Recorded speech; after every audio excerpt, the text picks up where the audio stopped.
It's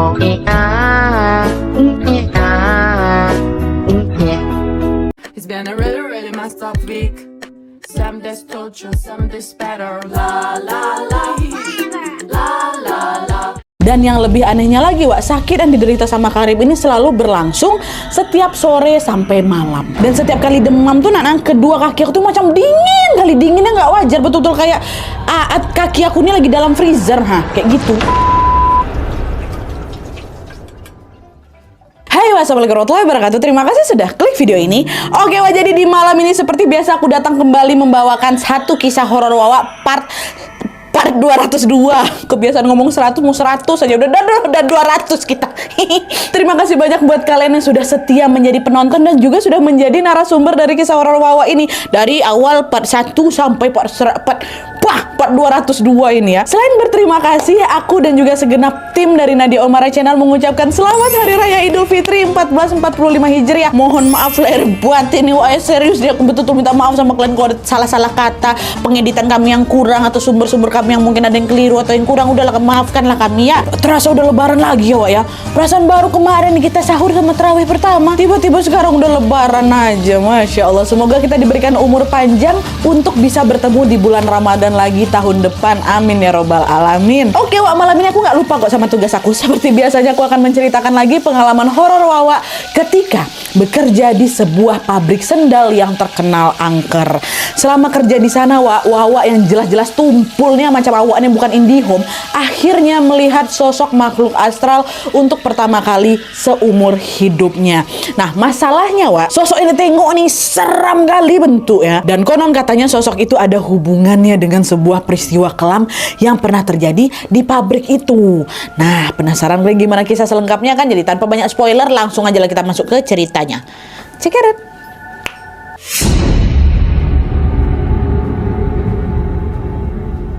Oke, Wak, jadi kisah yang aku membawakan malam ini dikirim sama Wawa aku yang namanya Karim dari Jakarta. Halo Karim. Nah, jadi Wak, pengalaman horor ini dialami oleh Karim dan juga beberapa temannya ketika bekerja di sebuah pabrik sendal pada tahun 2018 lalu. Dan sesuai request dari Karim, Wak, nama pabrik dari cerita ini tidak bisa aku sebutkan, Wak, ya, karena masih beroperasi sampai sekarang. Jadi di sini aku cukup menyebutnya dengan nama pabrik sendal gitu aja ya. Nah, lanjut lagi. Jadi, Wak, kisah ini bermula ketika Karim sedang mempersiapkan diri untuk lanjut kuliah ke perguruan tinggi negeri. Tapi sayangnya di tahun itu Karim belum berhasil lolos seleksi, Wak. Di situ mikirlah si Karim kan, kayak gimana nih, nggak lolos aku, nggak bisa kuliah aku. Apa aku cari kerja aja ya daripada nganggur, toh lumayan nih bisa dapat uang sendiri gitu kan katanya.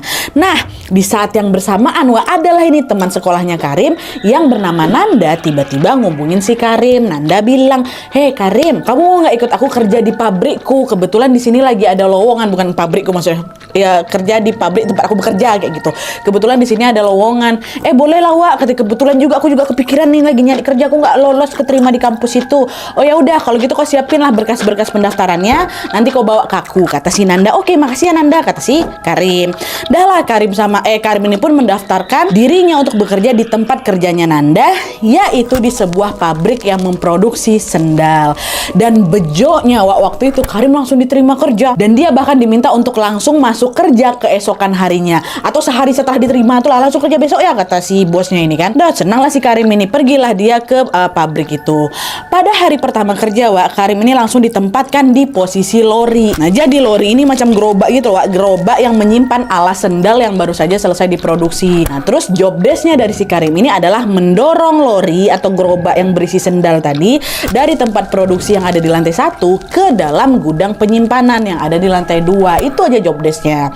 Nah, setelah mendapatkan penjelasan tentang job desk tadi, Karim pun langsung praktek kerja di hari pertama itu juga.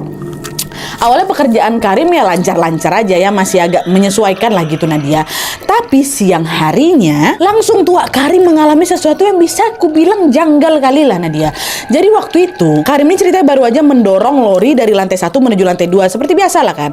Nah, karena capek Karim nyempatin diri lah buat istirahat sebentar sambil nunggu lori itu terisi dari lantai 1 tuh kan. Nah, pas dia lagi istirahat tiba-tiba terkejut si Karim waktu kawannya nyamperin dia ngomong gini, "Astagfirullah Karim, itu ngapa tuh tanganku kok banyak darah kali, kok habis ngapain?" Kata kawannya. Waktu denger itu refleksi Karim nengok tangannya kan, Terkejut lah aku Nadia, kenapa tangan ini sampai 10 jari aku nih berdarah. Awalnya si Karim mikir, ini mungkin gara-gara aku dorong lori keseringan, ini nggak terasa luka gitu kan. Tapi ternyata waktu diamati lebih dalam lagi, bukan gara-gara dorong lori nih. Kenapa? Karena waktu itu Karim sadar bahwa yang berdarah itu bukan telapak tangannya, Wak, melainkan bagian bawah kuku-kuku ya nih. Nih ya, bagian bawah ini. Itu yang berdarah dalam tuh kalian semua 10 tuh berdarah.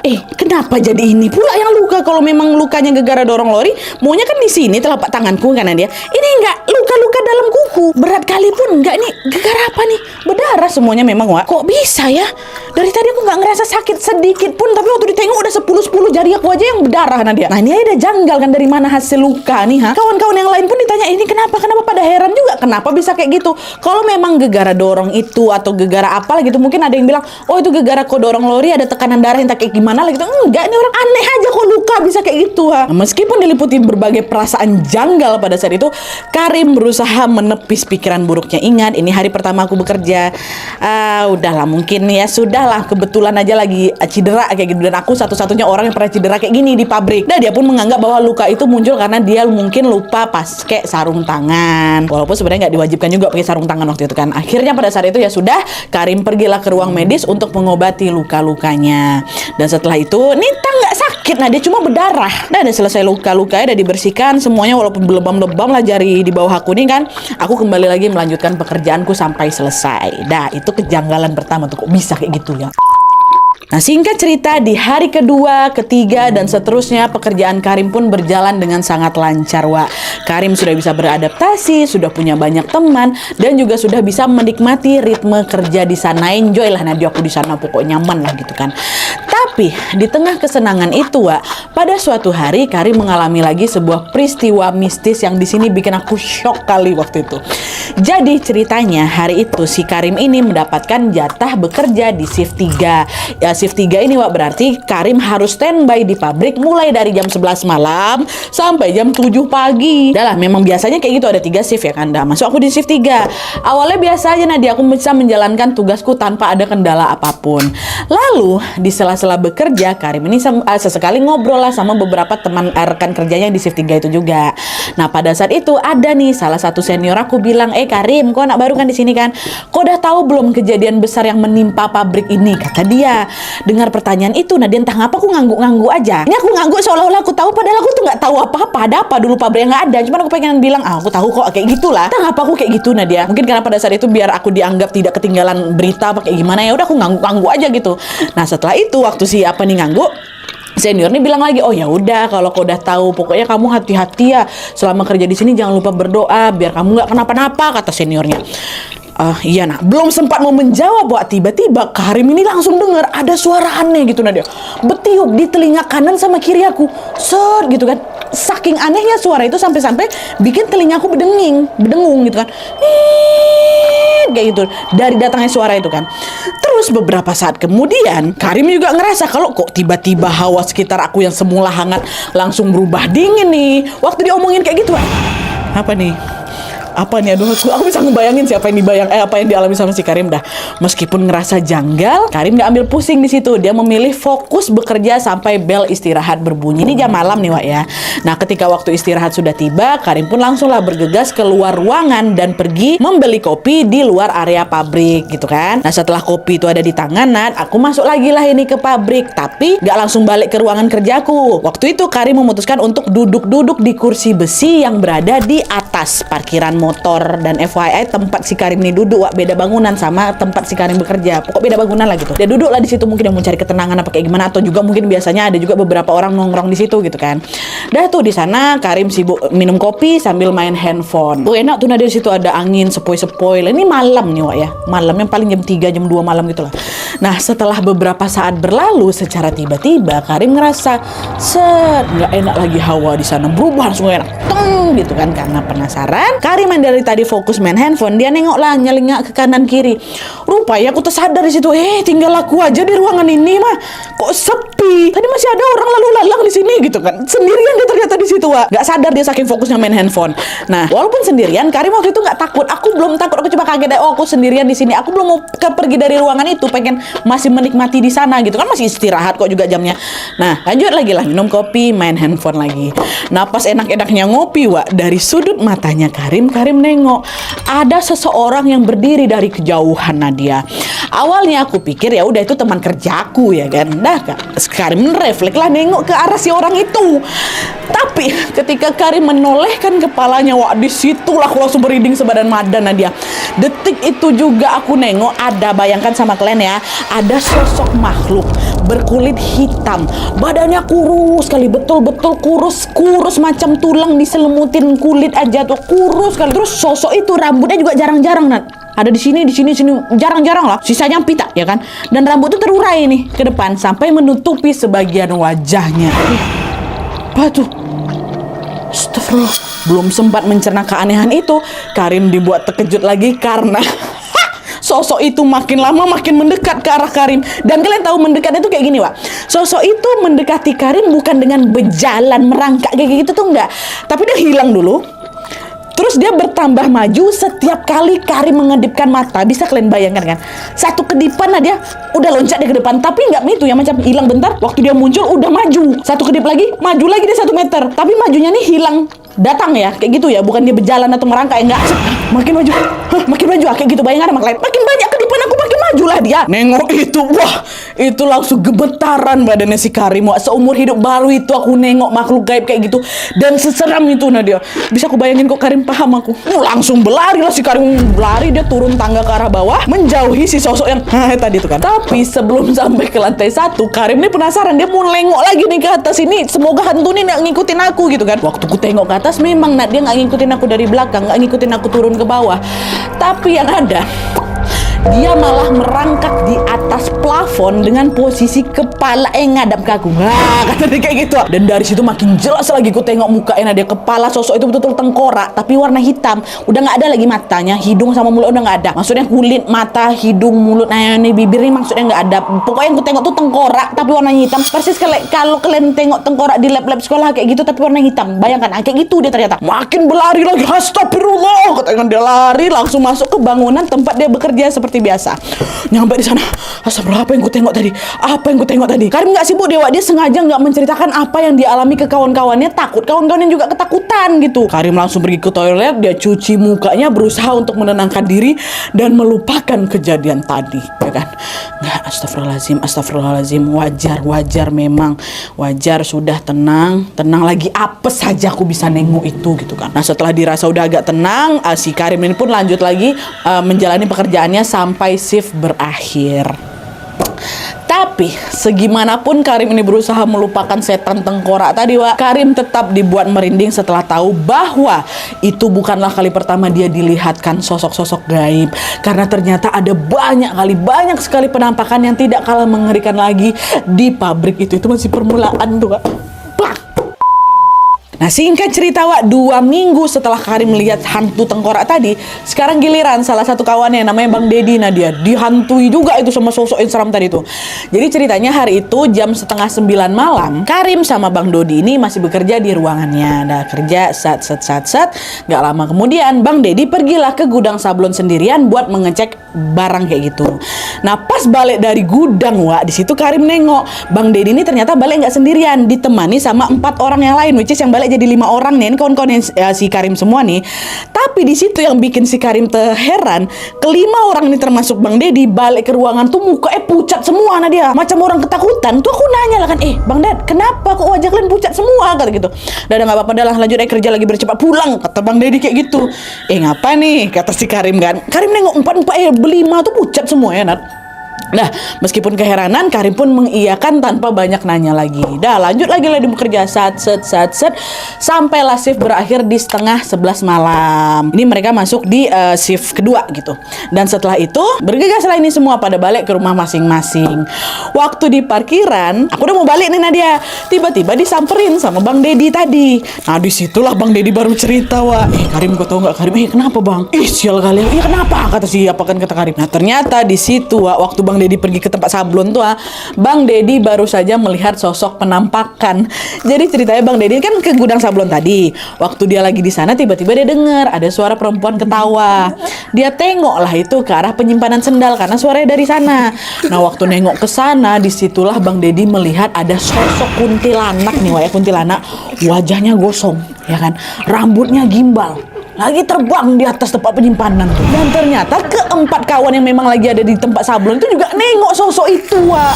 Itulah kenapa mereka semua pada datang balik ke ruangan tuh dengan muka pucat pasi, berlari semua nampak itu tuh, Gak si Bang Dedi aja yang nengok. Nah, itu kisahnya Bang Dedi nih, Wak, ya. Selain Karim, Bang Dedi gantian di si Nanda. Masih ingat si Nanda siapa? Kawannya Karim yang ngasih lowongan pekerjaan tadi tuh. Dia ditengokin juga. Jadi ceritanya waktu itu Bang Nanda ini lagi menjalankan tugasnya, yaitu mengecek tinta yang memang akan dipakai buat nyablon sendal, ya kan. Nah, untuk ngecek tinta ini, Wak, Nanda ini harus keluar dari gedung karena memang tempat tintanya ini disimpan di luar. Ya, pergilah Nanda ini keluar sendirian malam nih. Nah, sesampainya di luar, Nanda pun langsung naik tangga kecil gitu untuk mengecek stok tinta yang disimpan di atas mesin itu. Pas sudah di atas, dia mau ngecek nih. Tiba-tiba dia terdengar ada orang lagi berbisik. Kata gitu. Awalnya si Nanda ini ngabain suara itu, Wak. Dia tetap aja apain tinta kan, ngecek. Tapi makin diabaikan, suara itu terdengar makin dekat lagi. Kata kayak gitu, Bahkan di titik itu Nanda tuh ngerasa suara tuh udah macam di kiri kanan dia, Wak. Refleks Nanda langsung nengok lah ke sekeliling kan. Tapi ternyata nggak ada orang sama sekali di sana. Di situ Nanda langsung pikir negatif. Alah, diganggu aku nih, nggak betul nih, kata gitu kan. Dan Nanda pun langsung mempercepat tugasnya tadi dan langsung turun tangga, Wak. Nah, tepat ketika kakinya baru nginjak tanah dari tangga tuh, di situ Nanda posisinya Nanda masih nunduk kan, tangga kan tuh dia nunduk ini, set, nyampe kakinya di tanah. Tiba-tiba Nanda ngerasa dari satu sisi di seberangnya si Nanda ini macam tiba-tiba menggelap gitu loh, Wak. Macam ada orang lagi berdiri depan dia. Paham kalian kan? Kalian pasti ngerasa kalau misalnya ada sesuatu yang gelap, mungkin pasti ada orang di depan aku. Nanda ngerasanya kayak gitu.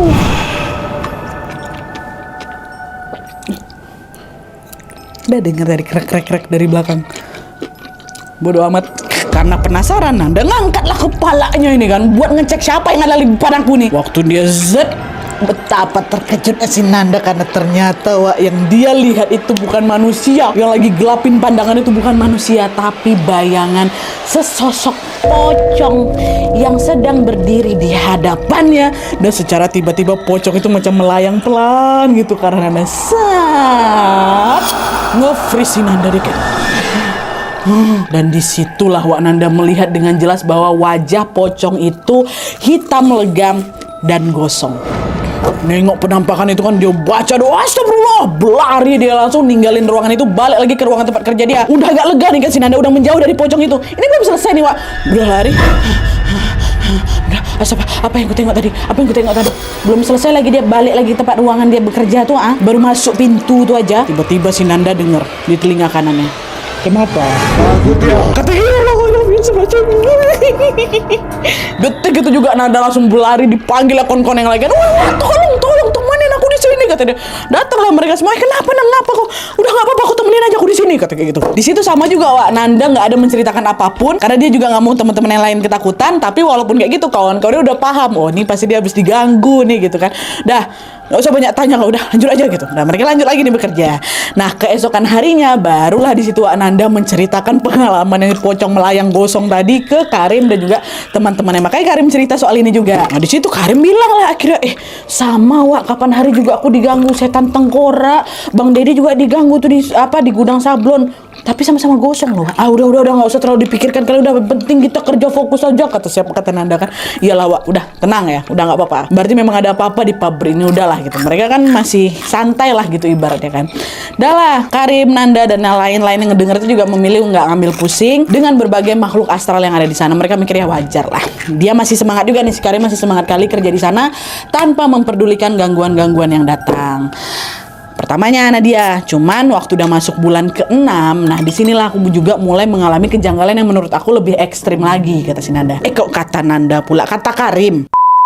Jadi ceritanya Wak, pada suatu hari sepulang kerja, Karim ini tiba-tiba demam tinggi, ya kan.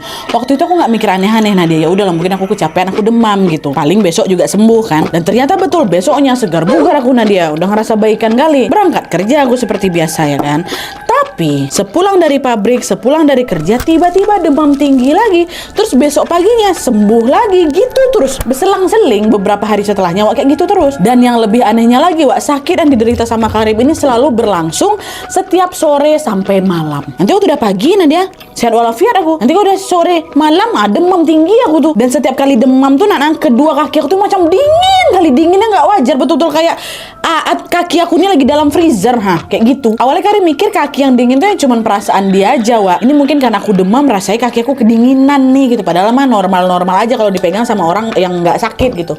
Tapi ternyata enggak Wak. Karena pernah nih pada suatu sore kawannya Karim datang lah ngejenguk Nanda ngejenguk. Waktu lagi jenguk tuh nggak sengaja Nanda nyentuh telapak kaki Karim.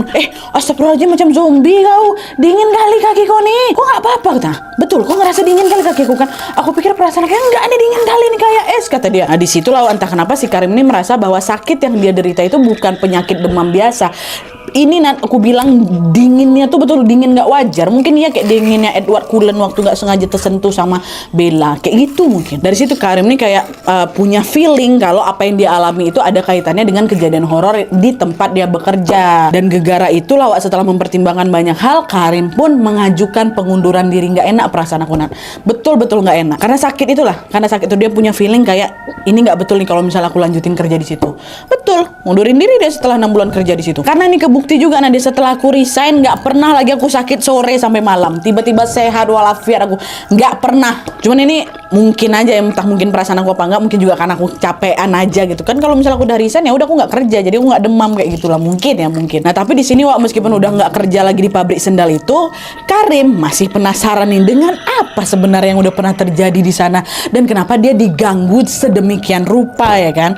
Nah akhirnya aku kepo juga, aku cari-cari lah informasi set.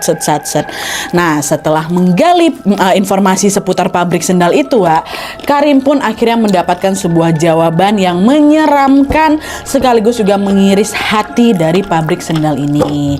Jadi ternyata beberapa tahun sebelum kerja di situ Wak, pabrik ini pernah mengalami kebakaran hebat yang disebabkan oleh konsleting arus listrik. Dan kebakaran itu melalap hampir seluruh isi pabrik tuh Wak, termasuk beberapa karyawan yang sedang bekerja. Ada banyak kali korban yang berjatuhan akibat kejadian itu juga masuk berita kok. Bahkan salah satu korban adalah seorang ibu hamil katanya yang mau melahirkan. Astagfirullahaladzim. Dan karena meninggal secara tidak wajar, konon katanya para korban kebakaran ini pun jadi sering bergentayangan di sana. Itulah ceritanya. Dan setelah tahu fakta itu, Karim pun jadi mikir, betul juga ya. Selama ini hantu yang aku, Nanda, dan Bang Deddy tengok kan, which is tengkorak, kuntilanak, sama pocong itu semuanya wajahnya gosong kan, macam habis dilalap api kan. Nah berdasarkan informasi dan pengalaman itulah Nadia, aku menduga, Karim menduga bahwa sosok-sosok yang menghantui dia dan juga teman-temannya tadi adalah mungkin jin yang menyerupai para karyawan yang dulunya meninggal di sana, kayak gitu. Sian ya. Oke Wak, jadi itu tadi kisah tentang pengalaman horor Karim ketika bekerja di sebuah pabrik sendal. Aku betul kayak nggak ngebayang kali loh gimana rasanya jadi Karim pas ngelihat sosok tengkorak nemplok di plafon, mukanya hitam, rambutnya jarang-jarang. Ya Allah, astagfirullah. Pokoknya terlepas sosok-sosok itu merupakan arwah para korban atau bukan Wak, ada baiknya juga kita tetap berdoa semoga para almarhum dan almarhumah, para korban bisa mendapatkan tempat terbaik di sisi Allah Subhanahu wa taala. Dan kalaupun mereka bergentayangan, semoga setelah mendapatkan doa dari kita semua mereka bisa hidup tenang di alam sana dan tidak mengganggu orang-orang lainnya. Amin ya rabbal alamin. Thank you Bang Karim. Bayang sih aku mencekam gimana tuh, tutup mata buka mata dah. Maju-majuan tuh tadi. Ya Allah, astagfirullahaladzim. Kasih ya Bang. Oke Wak, jadi sekian dulu videonya. Terima kasih banyak yang sudah menonton. Kalau kalian suka video ini, klik like-nya. Jangan lupa komen di bawah untuk tidak dan saran-saran untuk video selanjutnya. Jangan lupa nyalain notifikasinya supaya kalian tahu kalau aku upload video baru. And as always, jangan lupa untuk klik tombol subscribe supaya kalian sama-sama tahu informasi menarik dan menegangkan dari channel aku. See you next video Wak. Bye.